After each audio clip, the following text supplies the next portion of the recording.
আজকে আমরা ক্লাস 3 শারীরশিক্ষার স্বাস্থ্য ও শারীরশিক্ষার দুটি পেপার নিয়ে আলোচনা করব বা দুটি ফাইনাল পত্র নিয়ে আলোচনা করব থার্ড ইউনিটের জন্য। তো প্রথমে কী আছে এখানে, ফল মূল ভালো করে ড্যাশ খাওয়া উচিত, ভালো করে ধুয়ে খাওয়া উচিত। পানীয়, এখানে জল হবে, পানীয় জল অপচয় করা ড্যাশ নয়, উচিত নয়। রং দেওয়া খাবার খাওয়া উচিত নয়। শাকসবজি হলো স্বাস্থ্যকর খাবার বা পুষ্টিকর খাবার যেমন থাকবে। যতক্ষণ বমি হবে ততক্ষণ কোনো ড্যাশ খাবার খাওয়া উচিত নয়, শক্ত খাবার খাওয়া উচিত নয়। এবার 2 দাগে দেখো, খাবার সবসময় না চিবিয়ে খাওয়া উচিত, এটা হবে মিথ্যা। খাবার সবসময় চিবিয়ে খাওয়া উচিত, এতে হজম ও পরিপাক ভালো হয়। রাস্তার কাটা ফল খাওয়া কখনো উচিত নয়, ঠিক, কারণ তাতে মাছি, ধুলো এ সমস্ত কিছু লাগে। শরীরে জলের অভাব হলে জল ও ওআরএস ঘন ঘন খেতে হবে, খাওয়া হবে, সত্য।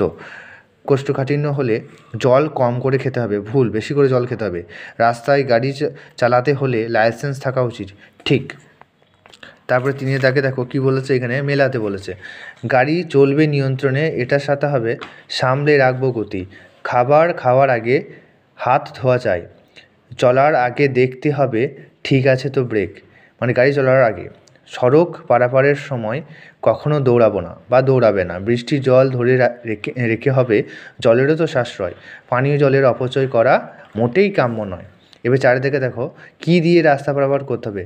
রাস্তা পারাপারের জন্য সবসময় জেব্রা ক্রসিং দিয়ে রাস্তা পারাপার করতে হবে। বাসি পচা খাবার খেলে কি হতে পারে? বাসি পচা খাবার খেলে পেটের অসুখ হতে পারে, যেমন বমি, পায়খানা ইত্যাদি। রাস্তা পারাপারের নিয়মটা কি? ট্রাফিক নিয়ম মেনে চলতে হবে, আর বাঁ দিক ও ডান দিক তাকিয়ে সাবধানে রাস্তা পারাপার করতে হবে। বৃষ্টির জল সংরক্ষণের 2টি উপায়, মানে আমরা বৃষ্টির জলকে কীভাবে ধরে রাখবো? 1, খাল কেটে পুকুর তৈরি করে, আর 2 হচ্ছে উঠোনে কোনো পাত্র রেখে সেই জল আমরা বাসন মাজার ক্ষেত্রে বা কাপড় কাচার ক্ষেত্রে ইত্যাদি ক্ষেত্রে আমরা ব্যবহার করতে পারি। আর একটা পত্র দেখে নাও, এটা পড়ার চান্স আছে 90%। সাবধানে চালাও, জীবন বাঁচাও। এটা কি? পথ নিরাপত্তা, মানে পথ নিরাপত্তার স্লোগান।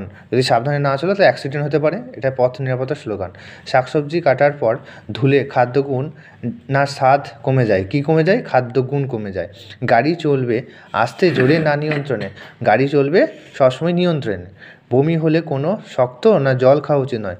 বমি হলে কোনো শক্ত খাবার খাওয়া উচিত নয়। এবার শূন্যস্থান পূরণ দেখো, বছরে অন্তত ড্যাশ বা পরীক্ষাগারে পানীয় জলের পরীক্ষা করা দরকার। বছরে অন্তত একবার পরীক্ষাগারে পানীয় জলের পরীক্ষা করা উচিত। কন্যাশ্রী মেয়েদের ড্যাশের দিশারি, কন্যাশ্রী মেয়েদের ক্ষমতায়নের দিশারি। কোষ্ঠকাঠিন্যের প্রধান কারণ হলো খাদ্যের ড্যাশ জাতীয় খাবারের অভাব। কী জাতীয় খাদ্যের অভাব? তন্তু জাতীয় বা তন্তু বা ফাইবার, তো বা ছিবড়া। ধাবক ও অনুধাবক কথা দুটি কোন খেলার সাথে যুক্ত? খো খো খেলার সাথে যুক্ত। সত্য মিথ্যা?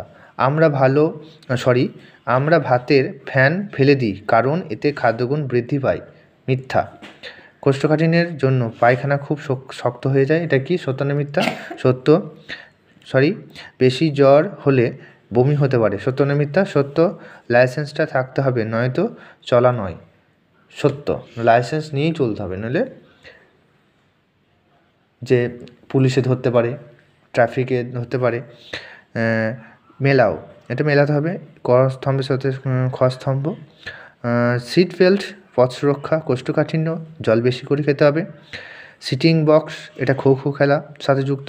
বাসি খাবার পেটের অসুখের কারণ। তারপরে দেখো লাস্ট, পথ সুরক্ষা 2টি উপায় কি, মানে কি অবশ্যই তোমাকে মানতে হবে পথ সুরক্ষার জন্য। সবসময় বাঁ দিক দিয়ে চলবো, জেব্রা ক্রসিং দিয়ে চলবো, রাস্তা হাঁটার সময় দৌড়াদৌড়ি করবো না, ইত্যাদি ইত্যাদি। এবার দেখো খাবার ভালো করে চিবিয়ে খেতে হয় কেন? বললাম যেটা, যে খাবার যদি ভালো করে আমরা চিবিয়ে খাই তাহলে হজম ও পরিপাক ভালো হয়, ঠিক আছে। চ্যানেল যদি এই ভিডিওটা ভালো লাগে তাহলে চ্যানেলটা সাবস্ক্রাইব করে নিও। Bye bye.